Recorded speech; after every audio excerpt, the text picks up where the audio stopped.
Bagi para penggemar punk rock, nama Green Day tentu sudah tidak asing lagi. Band asal Amerika ini telah menjadi salah satu ikon paling berpengaruh di dunia musik punk rock. Trio legendaris yang terdiri dari Billie Joe Armstrong, Mike Dirnt, dan Trey Cool telah menginspirasi lahirnya band-band besar lainnya seperti My Chemical Romance, Sum 41, Blink-182, dan masih banyak lagi. Penasaran dengan perjalanan mereka? Simak video berikut. Kisah Green Day dimulai pada tahun 1987 di California, Amerika. Billie Joe Armstrong dan Mike Dirnt, yang saat itu masih SMA, mengajak teman-temannya, Sean Hughes dan Raj Punjabi untuk membentuk sebuah band. Raj Punjabi memiliki sebuah garasi di rumahnya yang sering dijadikan tempat latihan mereka. Awalnya, band ini bernama Desecrated Youth. Namun beberapa bulan kemudian, tanpa alasan yang jelas, mereka mengubah namanya menjadi Sweet Children. Pada saat itu drummer yang diisi Raj Punjabi memutuskan keluar dari band tersebut. Ia pun digantikan oleh John Kiffmeyer, salah satu dari teman tongkrongan mereka juga. Di saat yang bersamaan Sean Hughes juga keluar tanpa diketahui alasan yang pasti. Hal ini membuat Mike Dirnt berganti posisi menjadi basis. Mereka merilis debut mini album, yang mereka namakan 1000 Hours pada tahun 1989, melalui label independen, Lookout Records. Mini album ini menampilkan sound mentah dan kasar yang akan menjadi ciri khas Green Day di tahun-tahun awal karirnya. Meskipun mereka masih sangat muda, mereka sudah tampil di berbagai festival di California dan mulai mendapatkan penggemar yang cukup banyak di kota tersebut.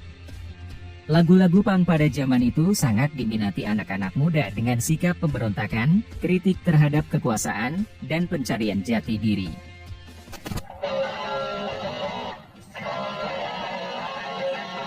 Tahun 1990, pemilik label meminta mereka untuk mengubah nama bandnya, dikarenakan Sweet Children kerap dihubung-hubungkan dengan Sweet Baby, sebuah band lokal yang jadi saingan mereka. Akhirnya mereka mengganti nama bandnya menjadi Green Day, sebuah nama yang mereka ambil dari lagu di album studio pertama mereka, 39 Smooth. Frasa Green Day adalah sebuah bahasa slang di daerah Bay Area, tempat skena punk tumbuh besar, yang berarti menghabiskan hari tanpa melakukan apapun kecuali menghisap marijuana. Billie Armstrong pernah mengakui pada tahun 2001 bahwa ia menganggap Green Day sebagai nama band terburuk di dunia. Album ini menampilkan gaya punk rock yang mentah dan penuh energi, mencerminkan pengaruh kuat dari band-band legendaris seperti Ramones dan The Clash. Dengan lirik yang menggali tema-tema khas remaja, ketidakpastian hidup, dan dinamika hubungan pribadi, 39 Smooth menjadi fondasi awal yang kokoh bagi karir Green Day. Lagu-lagu seperti At the Library dan Going to Pasalachqua dengan cepat menjadi favorit para penggemar, menegaskan posisi mereka di skena punk rock. Meskipun album pertama ini tidak memiliki narasi besar atau tema konseptual seperti album-album Green Day di masa depan, album ini berhasil menangkap esensi masa-masa awal band ketika mereka masih mencari identitas musik dan lirik yang akan menjadi ciri khas mereka. Di tengah perjalanan, tiba-tiba drummer John Kiffmeyer memutuskan untuk keluar dari band demi fokus pada pendidikan kuliahnya. Kepergiannya memaksa Billie Joe dan Mike Dirnt untuk mencari pengganti, yang akhirnya ditemukan dalam diri Trey Cool, seorang anggota band dari label rekaman mereka, yang kemudian menjadi bagian dari formasi Green Day hingga saat ini. 1 tahun kemudian, mereka mengeluarkan album kedua yang berjudul Kerplan. Album kedua ini menampilkan perkembangan signifikan dalam penulisan lagu Billie Joe dan memperkenalkan Trey Cool sebagai drummer baru mereka. Trey Cool dikenal dengan permainan drumnya yang sangat energik dan fill-in yang cepat. Meskipun Trey Cool tidak selalu menggunakan pola drum yang kompleks, kesederhanaan dan keefektifan permainan drumnya memberikan dampak besar pada album ini.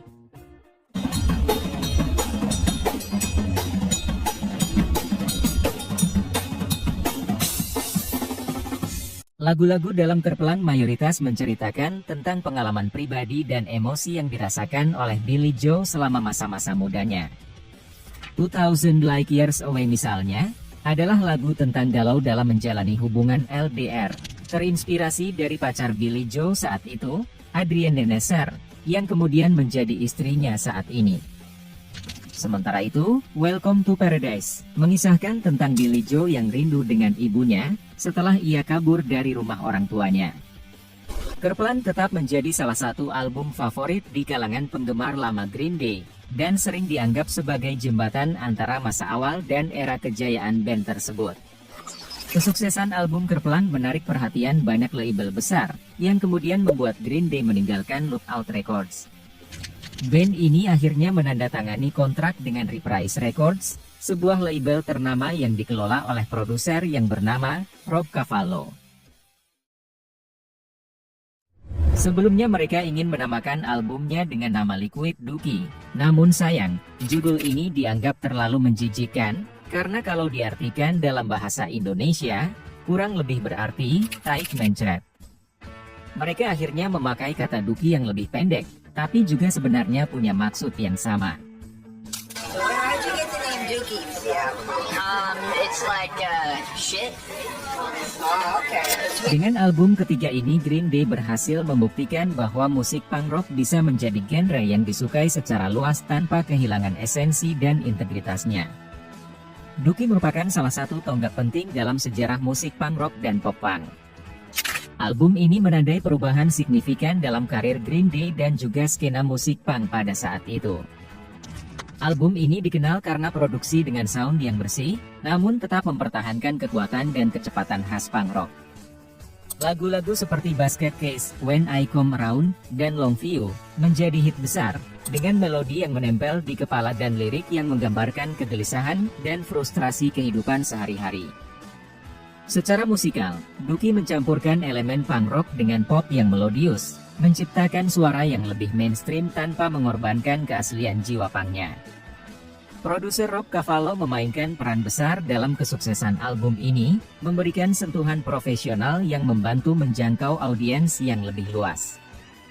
Dengan terjual lebih dari 20 juta kopi di seluruh dunia, dan memenangkan Grammy untuk Best Alternative Music Album pada tahun 1995, album ini menjadi salah satu album punk rock terlaris sepanjang masa. Kesuksesan album ini juga membantu mempengaruhi banyak band baru, yang mulai mengadopsi elemen pop punk yang terinspirasi oleh keberhasilan Green Day. Band-band seperti Blink-182, New Found Glory, dan Sum 41 mengikuti jejak Green Day dalam menggabungkan punk rock dengan nuansa pop. Bisa dibilang Dookie tidak hanya menjadi salah satu album paling berpengaruh dalam karir Green Day, tetapi juga mempengaruhi evolusi genre punk rock pada zaman itu. Namun di balik kesuksesan album ini, mereka tidak lagi mendapat respon positif oleh skena punk di California, tempat di mana mereka tumbuh besar. Kesuksesan Green Day dianggap telah mengkhianati akar dari skena punk, yang katanya tidak boleh bergabung dengan major label. Menanggapi isu tersebut, Billy Joe pun berucap, "Satu-satunya hal yang bisa gue lakuin, ia ambil sepeda dan maju ke depan." It's so personal. They're talking to us. It's the group. It's us. It's our generation that they're talking to, and I relate to almost everything that Billy Joe saying up there. Tragedi lumpur di Woodstock 1994 adalah salah satu momen paling terkenal dan kontroversial dalam sejarah festival musik tersebut, dan Green Day adalah korban dari insiden ini. Hal tersebut terjadi diduga dikarenakan kata-kata pembuka dari Billy Joe dan Mike Dirnt kepada para penonton.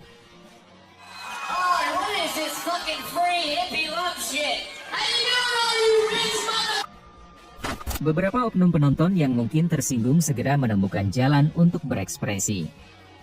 Di menit ke-20 dari set 35 menit mereka, segalanya mulai benar-benar lepas kendali. Para penonton melempari lumpur ke arah panggung. Tidak tinggal diam, Billy Joe membalas melempar lumpur ke arah penonton. Meskipun suasana sangat tidak kondusif, Green Day tetap melanjutkan penampilan sampai selesai. Momen ini menciptakan kontroversi dan banyak pemberitaan di media. Banyak orang melihat insiden ini sebagai contoh ekstrim dari musik punk rock yang penuh kegilaan. Meskipun kontroversial, penampilan Green Day di Woodstock 94 tetap dikenang sebagai salah satu penampilan paling ikonik dalam sejarah festival, yang membuat namanya semakin dikenal oleh dunia. Setelah kesuksesan besar Dookie, Green Day menghadapi tantangan untuk membuktikan bahwa mereka bukan hanya band satu album. Mereka menjawab tantangan ini dengan merilis album keempat mereka, Insomniac, pada tahun 1995. Insomniac menampilkan sound yang lebih gelap dan lebih agresif dibandingkan Dookie. Lirik-liriknya mengangkat isu-isu seperti kecemasan dan kegelisahan mereka dalam menghadapi ketenaran yang tiba-tiba. Meskipun tidak sesukses Dookie secara komersial, album ini tetap mendapatkan pujian dari kritikus musik.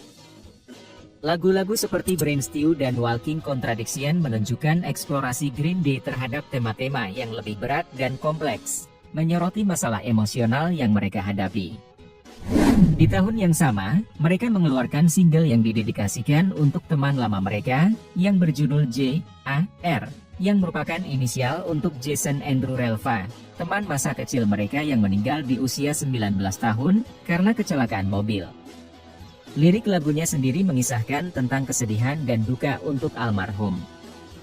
Ada fakta menarik dari lagu ini. Mark Hoppus, salah satu anggota Blink-182 yang sangat mengidolakan Green Day, ia menyatakan lagu Blink-182 yang berjudul What's My Age Again ternyata terinspirasi dari lagu ini. Kalian bisa dengar kemiripan nada gitar pada intro di kedua lagu tersebut. Setelah berbagai tur yang dijalankan, Green Day kembali ke studio untuk merekam album kelima mereka, Nimrod, yang dirilis pada tahun 1997. Album ini menandai pergeseran dalam sound Green Day. Di dalam album ini Anda akan menemukan kombinasi yang unik. Lagu seperti Hitchin' a Ride menampilkan riff gitar yang berat dan bernuansa gelap. Sementara King for a Day membawa pengaruh ska yang kuat dengan penggunaan trompet yang mencolok.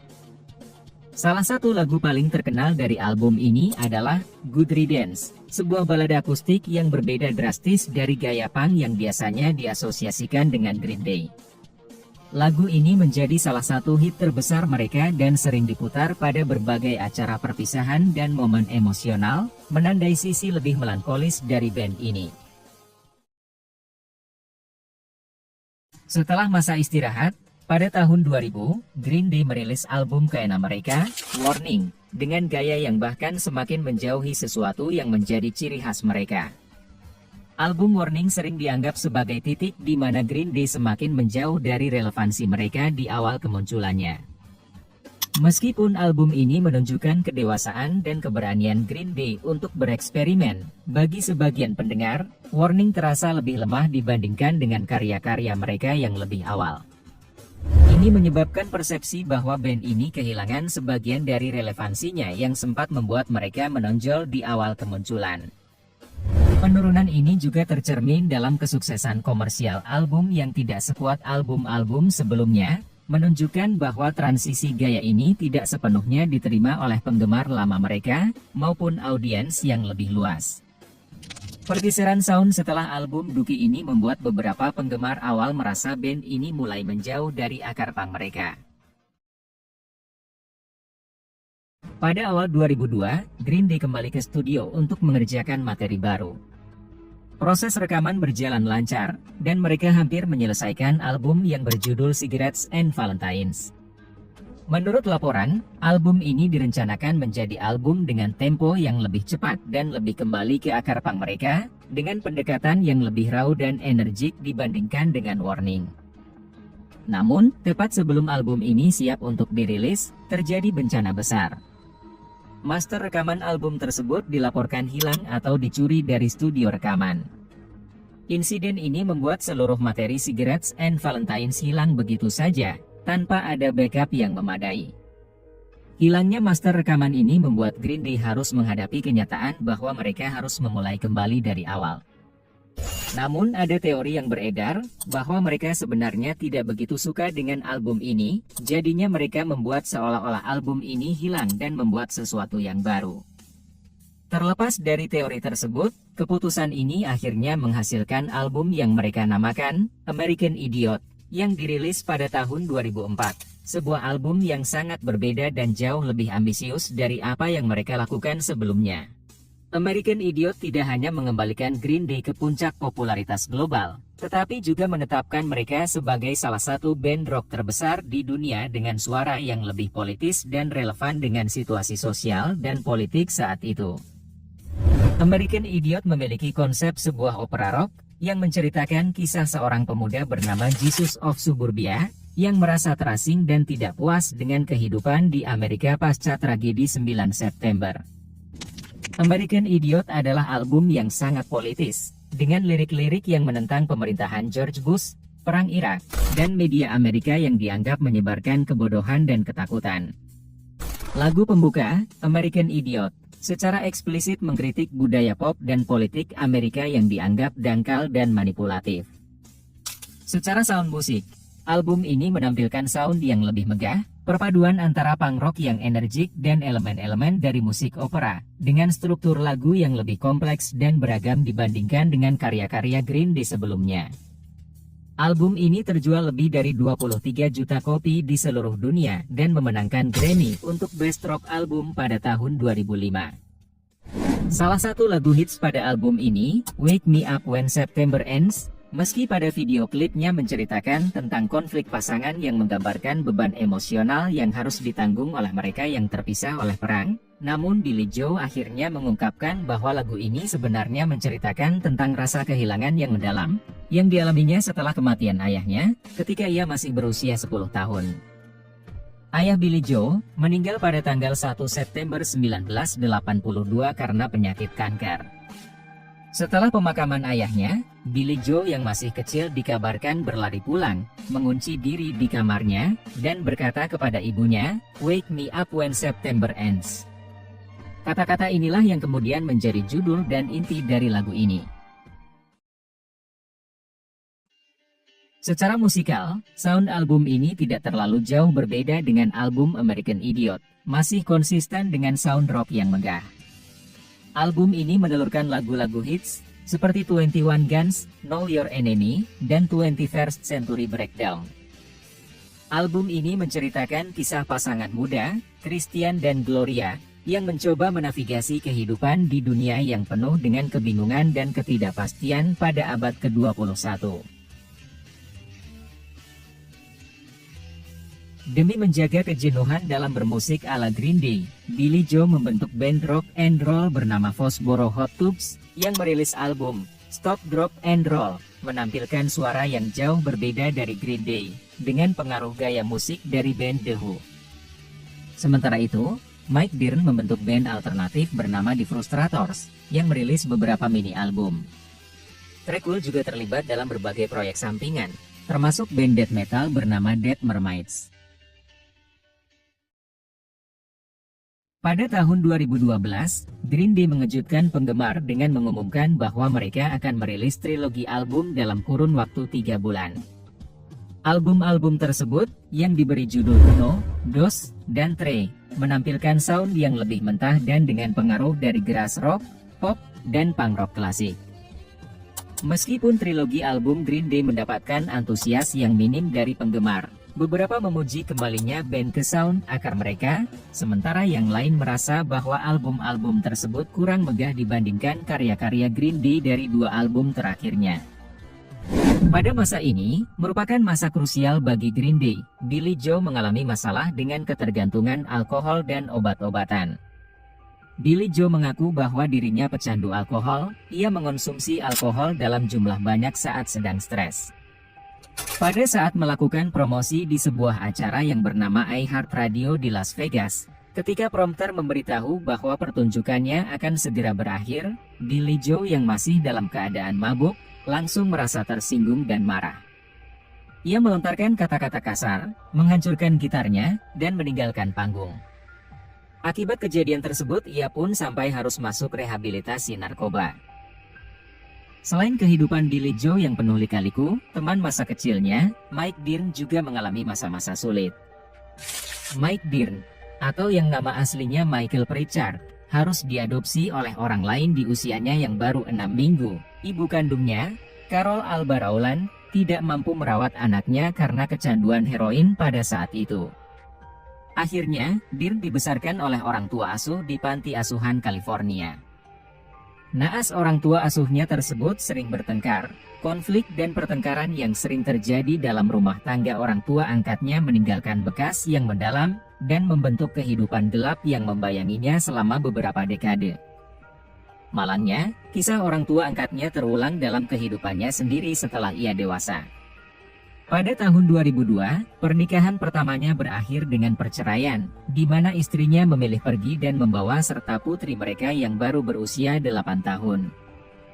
Pada Januari 2013, Mike Dirnt memberitahu melalui sosial medianya bahwa ibu kandungnya telah meninggal dunia. Selama 10 tahun terakhir saya telah mencarinya dengan bantuan seorang teman baik, hanya untuk bertemu dengannya 1 bulan sebelum ia meninggal. Kami dapat berbagi secangkir kopi, sebatang rokok, dan beberapa senyuman, tulis Dirnt di sosial medianya. Setelah masalah kecanduan alkohol dan obat-obatan sudah mulai membaik, Green Day akhirnya merilis album ke-12 mereka, Revolution Radio, pada tahun 2016. Secara musikal, album ini seperti gaya rock yang khas pada album American Idiot dan 21 First Breakdown. Namun, pada album ini juga menampilkan beberapa elemen baru, seperti penggunaan synthesizer dan efek suara yang lebih beragam. Secara tema mereka masih konsisten dengan tema politik dan sosial, mengkritik keadaan dunia saat itu. Lirik-liriknya membahas berbagai isu seperti ketidakpuasan dengan pemerintah, media sosial, dan perubahan sosial. Father of All Mother menampilkan gaya musik yang lebih dipengaruhi oleh rock and roll klasik dan dengan glam rock masa kini. Album ini memberikan nuansa yang lebih ringan dan lebih ceria dibandingkan dengan album-album sebelumnya yang sering memiliki tema yang lebih gelap atau serius. Album eksperimental ini pun harus dibayar mahal dengan kurangnya antusias dari para penggemar. Bisa dibilang album ke-13 ini merupakan album yang paling tidak laku dibanding album lainnya. Di saat band seangkatannya yang sudah banyak yang hilang entah kemana, saat ini di usia para member Green Day yang sudah memasuki umur 50-an, mereka masih tetap eksis dengan mengeluarkan album ke-14 mereka, yang diberi judul Saviors. Setelah berganti-ganti sound musik, pada album ini mereka seakan mengajak para penggemar untuk kembali ke era kejayaan mereka di zaman album Dookie. Sejak dirilis, Saviors telah diterima dengan antusias oleh penggemar lama yang merasakan kembalinya energi sound raw dan semangat punk rock yang pernah mendefinisikan Green Day di masa-masa awal mereka. Dengan Saviors, Green Day memperlihatkan bahwa usia tidak menjadi penghalang bagi kreativitas dan semangat mereka dalam bermusik. Album ini juga menegaskan status mereka sebagai ikon punk rock yang tetap bertahan dan terus berkembang, meskipun banyak band seangkatannya sudah tidak aktif lagi. Selama lebih dari 3 dekade berkarir, Green Day telah meninggalkan warisan yang tak ternilai dalam dunia musik. Mereka tidak hanya menjual lebih dari 85 juta album di seluruh dunia dan memenangkan berbagai penghargaan, tetapi juga mempengaruhi generasi musisi dan penggemar dengan musik dan pesan mereka.